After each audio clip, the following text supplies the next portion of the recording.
The defense got us to this Super Bowl, and they're trying to win it for us.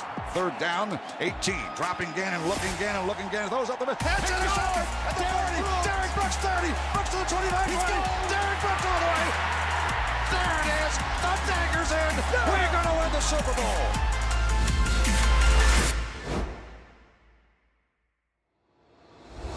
In 2003, the Tampa Bay Buccaneers won Super Bowl 37. The team was anchored by linebacker Derrick Brooks, who in addition to his many accolades on the field has made civic engagement a life's work off of it. The 2003 Defensive Player of the Year looks back on his career and the many lives that he's been able to impact along the way. So I couldn't help but notice that chain on your wrist. Oh. Can you tell me a little bit about that? This actually chain is a gift from Warren Sapp. He gave this to the members of our 2002 defense when we won the Super Bowl. The symbolism behind it is we're all going to be linked forever like a chain. Big Warner gets to, intercepted, 30, 25, 20, Derrick Brooks 10, 5, touchdown Tampa Bay. We had 3 layers of madness that we were throwing at you. It was the best. Everybody was being held accountable for every snap we did on the football. Oh, ball's in the air, intercepted, Sapp's got it, he laterals, touchdown Derrick Brooks. Tampa cover 2 is our bread and butter defense, there's no doubt about it. It's a lot of nonverbal communications that people don't understand. That's why I say people could come in with the Tampa 2 and use it as a blueprint, but they're never perfected because they never had the parts. We are the parts. The Mike linebacker is responsible for the middle third of the field. Derrick was as good as anybody at it. Picked off, Derrick Brooks, he could go, he might go, he will go, all the way. His ability to diagnose what was going on. I mean, I call him the Florida Highway Patrol. Florida's 900 miles of highway, and he covering it all. Running to his right, going, it's bobbled, it's intercepted. Derrick Brooks has another one. I remember walking out of that tunnel. I said, San Francisco's dead as a doorknob. We had Jeff Garcia run around like a chicken with his head cut off. Like that, dropping, it's intercepted. Gone coast to coast, Randy Barber. That is the dagger. Go home, Eagle fans. We closed the vet, shut it down. I know Derrick never missed a game in his career. That was my standard. He was the one guy that if you were gonna be the greatest in this franchise, you gotta be at least that. And that's who Derrick Brooks is.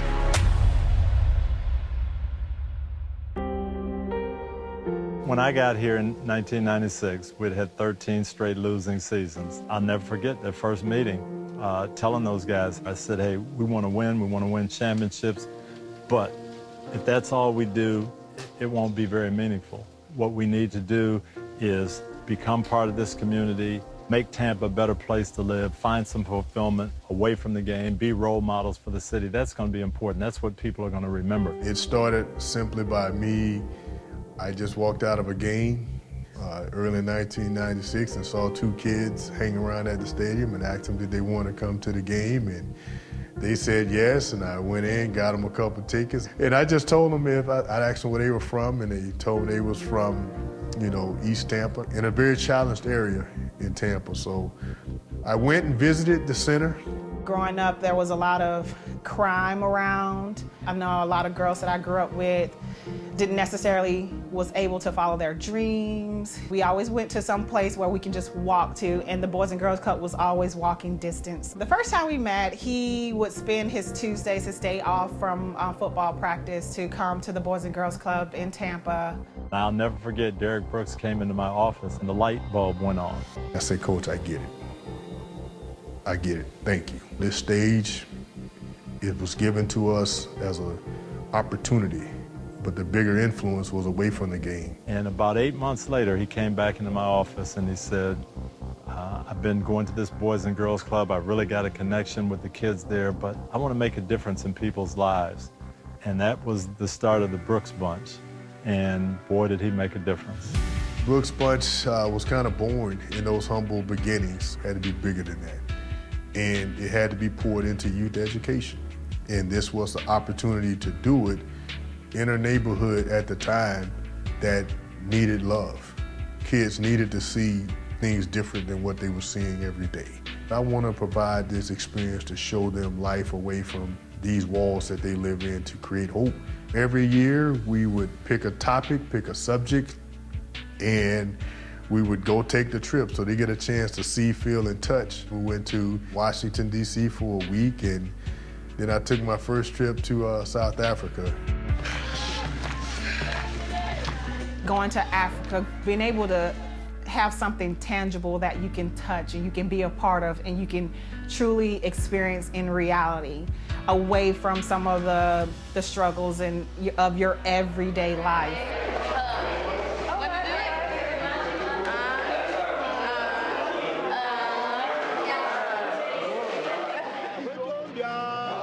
He was more of the kid learning and experiencing things than anything. He was just like one of us, taking it in and breathing this air for the first time and seeing these places and meeting these people for the first time. After my trip to South Africa led to me opening my own charter high school with Mr. DeBartolo, showing kids educational components that you didn't have to go to just a four-year university, but there was performing arts colleges you can go to, showing them medical school. It's loose. It's going to be picked up by Brooks. 5, 3, 2, 1. Touchdown, Taylor. Thank you, Lord. Thank you, Lord. If there was a guy that was the face of our team for a lot of reasons, it was Derrick. And not just because of success on the football field, for everything that he was doing in this community. You wouldn't want other guy to put the exclamation point on that win. And I think everybody agrees with that. We're glad it was him. Looking again and looking again. Those up the middle. It's intercepted. Derrick Brooks 30. Brooks to the 25. He's good. Derrick Brooks all the way. There it is. The dagger's in. We're going to win the Super Bowl. Super Bowl 55, the symbolism behind that. I'm so humbled to be a co-chairman. Obviously, the Bucs making the Super Bowl is just one part of the history of Super Bowl 55. And it's symbolic with a number that I've worn. I have my emotional moments, you know, when I see one of my original Brooks Bunch members, Natasha Spencer, to see her now a doctor and saving lives and raising a family. And the kids tell me how much I saved their lives. I tell them, you guys saved me because you gave me a sense of purpose, perspective, and passion through my love of education that I had a chance to feed. Derrick Brooks' efforts are an example of how one person can help so many people. But this one person refuses to take all the credit. His motto is team. Together, everyone achieves more. Coming up next, I sit down with defending Super Bowl champion Patrick Mahomes and get his thoughts on going back-to-back and what greatness means to him.